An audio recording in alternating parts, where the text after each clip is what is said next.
अरुण की आंखें बिल्कुल सही होती हैं, लेकिन वो अपनी आंखों में लेंस लगाकर सबके सामने ऐसे दिखाता है जैसे वो अंधा हो। वो ऐसा इसीलिए करता है क्योंकि उसका मानना है कि इससे वो अपना पूरा ध्यान पियानो बजाने में दे पाता है। एक दिन वो अपने क्लाइंट के घर पियानो बजाने के लिए आया होता है। पियानो बजाते बजाते उसकी नजर एक लाश पर पड़ जाती है। ये देखकर वो अंदर से बहुत डर जाता है, लेकिन अपने चेहरे पर बिल्कुल भी रिएक्ट नहीं करता। अब वो लड़की से वॉशरूम जाने को कहता है। लड़की भी बहुत चालाक थी। वो जानबूझकर अरुण को लाश के पास से होकर भेजती है ताकि उसे यकीन हो सके कि अरुण सच में अंधा है या नहीं। वॉशरूम के अंदर पहुंचने पर अरुण देखता है कि वह वहां अकेला नहीं है, बल्कि खूनी भी बंदूक के साथ अंदर छिपा बैठा है। लेकिन खूनी को देखने के बाद भी अरुण जरा सा भी रिएक्ट नहीं करता। असल में होता ये है कि इस आदमी की आज मैरिज एनिवर्सरी थी, इसीलिए वो अपनी पत्नी को इधर उधर ढूंढने लगा था। लेकिन तभी उसने देखा कि उसकी पत्नी तो किसी और के साथ ही एनिवर्सरी एंजॉय कर रही है, और बस इसी बीच हाथापाई में उसकी मौत हो गई थी। अब अरुण वहाँ से निकलकर पुलिस स्टेशन पहुँच जाता है और पुलिस वाले से कहता है कि मैं एक मर्डर केस लिखवाना चाहता हूँ। पर तभी वहाँ लड़की का बॉयफ्रेंड आ जाता है, जो कि एक पुलिस वाला है। अब अरुण का क्या होगा, जानने के लिए पार्ट 2 कमेंट करें।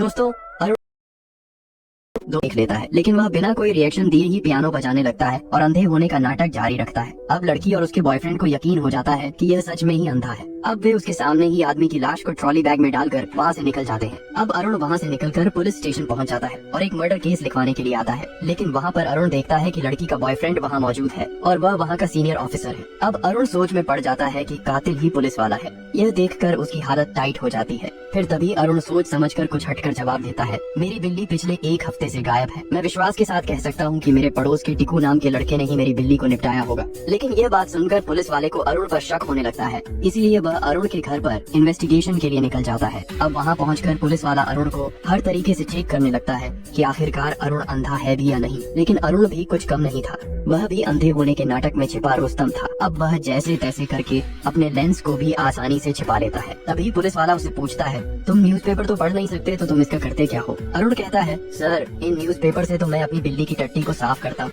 दोस्तों, पुलिस वाला न्यूज़पेपर को उठाकर अरुण से पूछता है, तुम तो देख नहीं सकते, तो फिर तुम्हें न्यूज़पेपर की भला क्या जरूरत? अरुण बोलता है, सर, मैं इससे अपनी बिल्ली की टट्टियों को साफ करता हूँ। तभी उसकी बिल्ली सही मौके पर वहाँ आ जाती है। तभी अरुण बोलता है, थैंक गॉड तुम ठीक हो, मुझे तो लगा था कि उसी शरारती बच्चे ने तुम्हें निपटा दिया होगा। ये सुनकर पुलिस वाला वहाँ से चला तो जाता है, लेकिन उसके मन में अभी भी एक शक था कि ये अंधा है भी या नहीं। अगली सुबह हमें दिखाया जाता है कि उस कार में उसी आदमी की लाश होती है जिसे अरुण ने अपनी आंखों के सामने कत्ल होते देखा था। अब थोड़ी ही देर बाद उस आदमी के घर वाले पुलिस स्टेशन में स्टेटमेंट्स देने के लिए आए होते। तभी वहाँ अरुण भी आ जाता है। अब अरुण सबको सच बताने ही वाला होता है कि वो सोचता है कि अगर उसने ऐसा किया तो पुलिस वाला उसे यहीं गोली मारकर रफा दफा कर देगा, इसलिए वो चुप रहकर सब कुछ संभाल लेता है। अगले दिन फ्यूनरल में जब अरुण पियानो बजा रहा था, तब उसके बाद मोहन की बेटी आकर उससे कहती है, मेरे पापा आपकी बहुत तारीफ करते थे, क्या आप मुझे भी अपने जैसा पियानो बजाना सिखाओगे? और दूसरी ओर एक बूढ़ी औरत दूसरे पुलिस वाले को बताती है, सिमरन आपसे झूठ बोल रही है। उस दिन अरुण के आने से पहले ही एक और आदमी उसके घर में मौजूद था।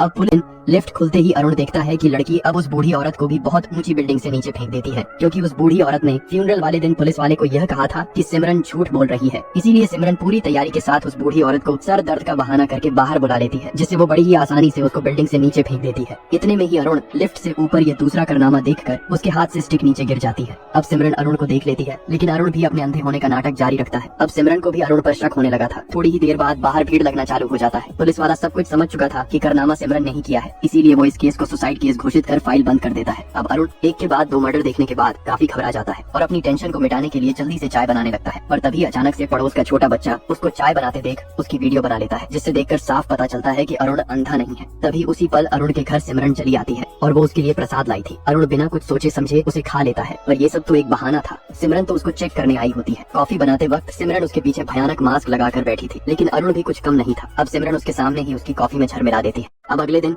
लिफ्ट खुद मिलाने लगती है। अरुण ये सारा कार मिस्टर किम जब दोस्तों सिमरन अरुण की अंधी आंखों के सामने ही उसकी कॉफी में जहर मिलाने लगती है। अरुण ये सारा कारनामा अपनी अंधी आंखों से देख तो रहा था, लेकिन वो कुछ कर नहीं सकता था। सिमरन अरुण को कॉफी पीने के लिए फोर्स करती है, लेकिन अरुण कहता है, मैं बिस्किट लेकर आता हूँ। इतने में वो अपने कॉफी के ग्लास को जानबूझकर नीचे गिरा देता है। तभी सिमरन अपने बैग से गन निकालकर अरुण को शूट करने ही वाली थी कि अरुण बोलता है, मैम शूट मत करना, मैं सच में देख सकता हूँ। सिमरन कहती है, जैसे तुम सचमुच के अंधे नहीं हो, वैसे ही ये गण भी असली नहीं है। इतने में ही अरुण का सिर घूमने लगता है। तभी अरुण उससे पूछता है, तुमने मुझे प्रसाद के नाम पर भला क्या खिला दिया? दरअसल सिमरन ने ही प्रसाद के अंदर कुछ अलग केमिकल मिलाए थे, जिसे सिद्धार्थ बिना सोचे समझे खा चुका था। अब दूसरी ओर अरुण की गर्लफ्रेंड सोफी वहाँ आ जाती है। तभी वो बदमाश लड़का कहता है, दीदी तुम मुझे 100 रुपए दो, मैं तुम्हें एक जबरदस्त वीडियो दिखाऊंगा। सोफी एक बार को तो उस बच्चे को इग्नोर कर देती है, लेकिन वो बच्चा कहता है, ठीक है पहले वीडियो देख लो फिर पैसे दे देना। अब सोफी अरुण की ये वीडियो देखकर गुस्से से ऊपर आकर गेट खटखटाने लगती है। तभी सिमरन आकर गेट खोलती है। सोफी अंदर आकर देखती है कि अरुण फुल टल्ली होकर बिस्तर पर सांड की तरह सोया हुआ था। तभी सिमरन कहती है, मेरे पति के मरने के बाद मैं बहुत डिप्रेशन में थी, तब अरुण ने ही मुझे सहारा दिया